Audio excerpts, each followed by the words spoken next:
18 de maio, o CSHG Logística, que é o HGLG11, administrado e gerido pelo CSHG, e que tem 343.538 cotistas, anunciou, então, os termos da sua 9ª emissão de cotas.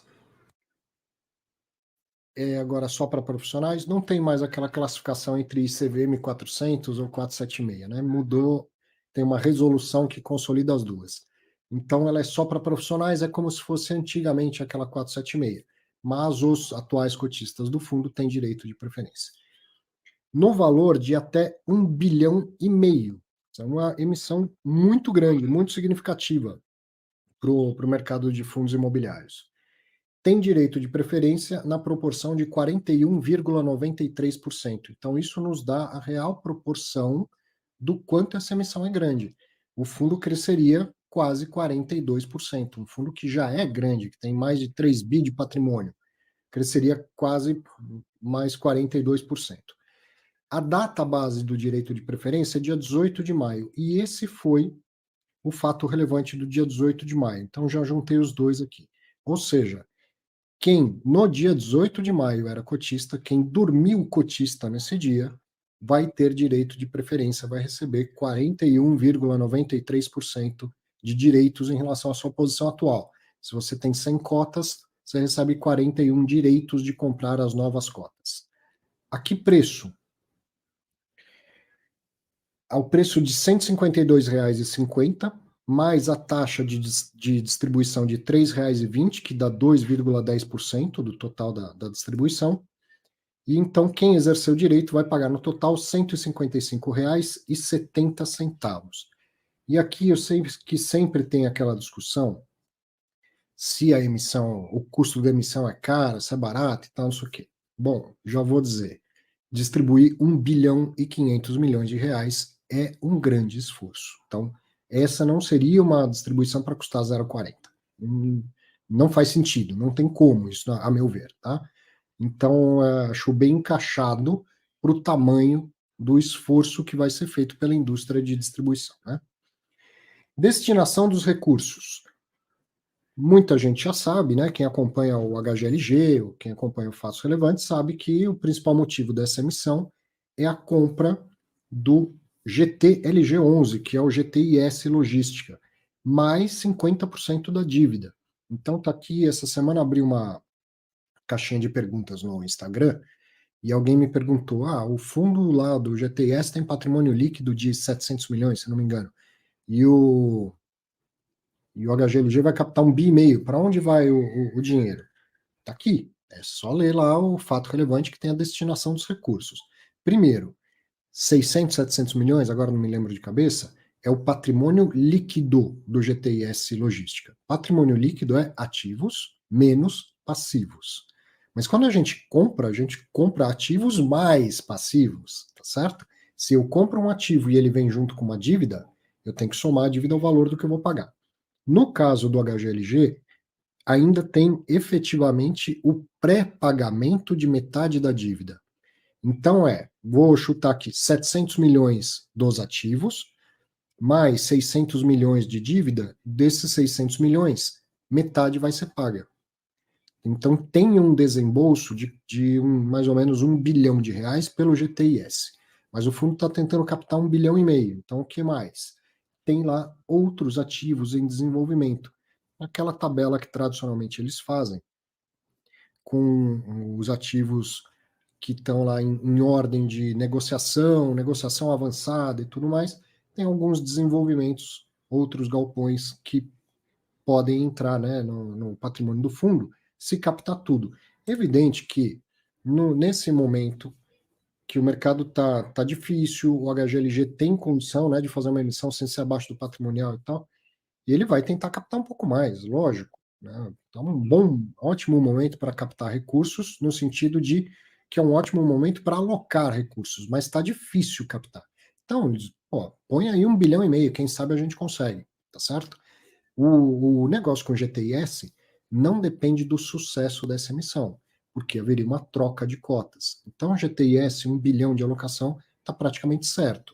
Mas quem sabe as pessoas vão lá e colocam mais dinheiro, os cotistas colocam mais dinheiro, os atuais ou profissionais que queiram entrar, podem entrar, e eles captam 1,5 bilhão. E aí já tem lá um quadro com a possível alocação desses recursos, né? E aí tem um quadro bem legal nesse fato relevante, mais abaixo tem todo o detalhamento da emissão. Olha que interessante, como ficaria o HGLG após a nona emissão? Ó, vou deixar grande na sua tela. Hoje, o patrimônio líquido do HGLG é de 3.600 bi. O pipeline, ou seja, aquilo que se pretende investir, é de mais 1,5 bilhão. Então, após a nona emissão, o fundo ficaria com 5.100 bi de patrimônio líquido, passaria inclusive o KNRI, seria o maior fundo de varejo em termos de patrimônio líquido, seria o maior do mercado. O resultado por cota recorrente. Hoje, o HGLG distribui recorrentemente 93 centavos por cada cota. O que ele pretende comprar gera R$1,17 por cota. Então, após a nona emissão, o resultado, não é a distribuição, na verdade, é o resultado, ou seja, o faturamento do fundo, subiria para um intervalo entre R$1 e R$1,12 por cada cota. Então, atual é 93, o que você pretende comprar rende mais, daria 1,17, o consolidado seria algo entre R$1 e R$1,12 por cada cota. Percentual de alavancagem. Não, aí sim, o resultado por cota fica igual. Hoje é R$1,10, o que se pretende comprar é R$1,17, a distribuição ficaria igual em R$1,10. Então, olha que interessante, a distribuição permanece a mesma. Estou fazendo uma aquisição que não vai nem aumentar nem diminuir no momento 1, né? No curtíssimo prazo, nem aumenta nem diminui a distribuição de dividendos. Aí vem percentual de alavancagem. Hoje o fundo é 8% alavancado, o que eles vão comprar tem alavancagem de 25%, então com isso o novo fundo, né, o HGLG após a nona emissão e a alocação dos recursos, ficaria com a alavancagem de 13%. Então aumenta a alavancagem, aumenta o risco.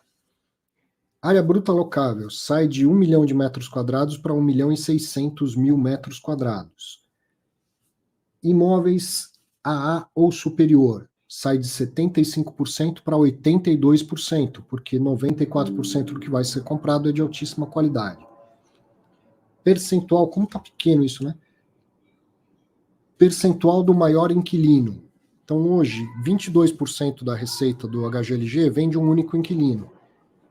Do que se vai comprar, a distribuição é maior, né? A diversificação é maior. Então, 14% da receita vem de um único inquilino.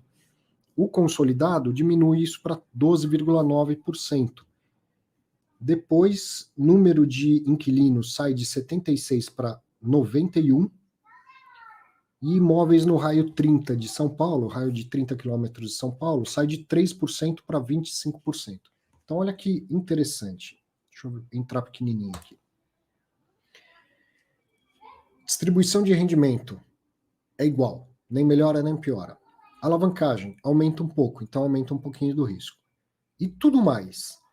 A área bruta alocável aumenta, a liquidez aumenta com mais cotistas, com um patrimônio maior. A diversificação aumenta e a qualidade dos ativos aumenta.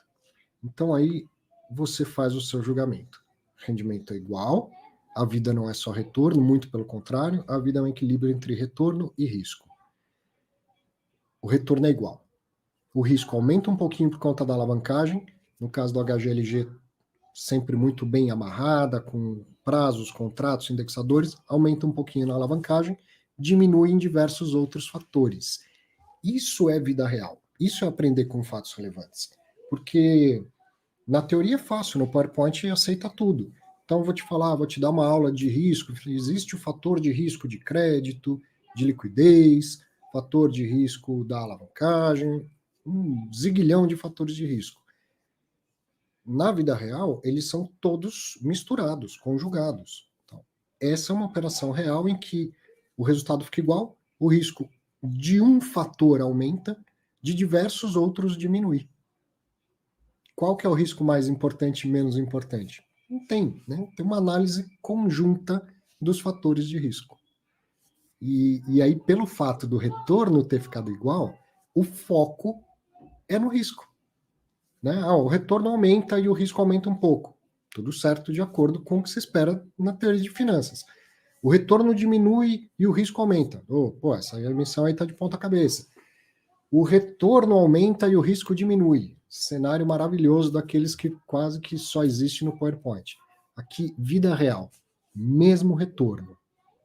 E o risco, como que eu posso afirmar se o risco aumentou ou diminuiu? Um fator de risco aumentou. Vários outros fatores de risco diminuíram. Deixo para você a análise concreta da vida real para tomar sua decisão. Se entra, né, se exerce o seu direito de preferência ou se não exerce o seu direito de preferência. Mas para o professor aqui, prato cheio, né, uma operação real para a gente aprender como é de fato a vida do investidor, a decisão do investidor, da investidora, que é analisar o resultado conjugado de tudo que vai acontecer. Né? Não é tão simples assim. É o retorno ajustado pelo risco. Risco existe um só, sempre. Quando a gente investe dinheiro, o único risco é perder dinheiro. Ponto. Agora existe um sem número infinito de fatores de risco, fatores que podem levar ao resultado perder dinheiro. Certo? E aí, nesse caso, os vários fatores elencados na tabela, um aumenta e todos os demais diminuem. Né? Muito legal, gostei demais de ver isso. Espero que seja bem sucedido, que o mercado cresça ainda mais. Exercer o direito de preferência dependerá do preço no secundário. Lógico, né? Preço no secundário, quero dizer, está R$ 160,34. Fechou na sexta-feira a R$ 160,34. Então, se fosse hoje, você ia falar, bom, eu posso exercer o direito e comprar novas cotas por R$ 155,70 ou posso comprar na bolsa R$ 160. Então, lógico que é economicamente mais vantajoso comprar R$ 155,70. O que provavelmente vai acontecer a partir de segunda-feira? Vai cair um pouco o preço dessa cota, porque vai ter gente que vai exercer o direito e aproveitar para vender já no mercado secundário. Então, vende a 160 para recomprar a 155.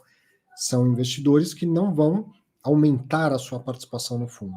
Vão manter igual a participação no fundo e vão ter um pequeno resultado de curto prazo aí. Essa diferença de quase R$5 por cota, que quase ninguém vai pegar. Porque, lógico, na segunda-feira de manhã um monte de gente já vai fazer isso, essa diferença vai caindo. Então, o preço tende a convergir, preço em bolsa para esse preço da emissão. Por ser uma emissão muito grande, de 41%, vai ter um peso vendedor aí, vai ter uma grande força vendedora na próxima semana. Os preços tendem a convergir. Se o mercado secundário permanecer um pouquinho abaixo desse valor da emissão, certamente muita gente vai querer exercer o direito. Mas lembrando que, para o caso da compra lá do GTIS, não é isso o mais importante, porque o GTIS recebe cotas da nona emissão em pagamento dos ativos que vai vender. Então, que essa emissão vai ser bem sucedida, vai. Se ela vai captar 1,5 bilhão, é que a gente vai saber só ao longo do tempo, e esse detalhe que o Marco trouxe vai ser fundamental, a diferença de preço na bolsa para o preço da emissão das novas cotas, né? Legal. Outra dúvida cruel e relevante aqui, da Rosana. Se ela exercer tudo que ela tem direito, ela vai ficar muito concentrada. E aí? E agora? Resposta fácil também, né, Rosana? Exerce uma parte do que você tem direito. Não é tudo ou nada, né? Você pode não exercer e deixar para comprar depois em bolsa, pode exercer só uma parte e não aumentar tanto a sua concentração.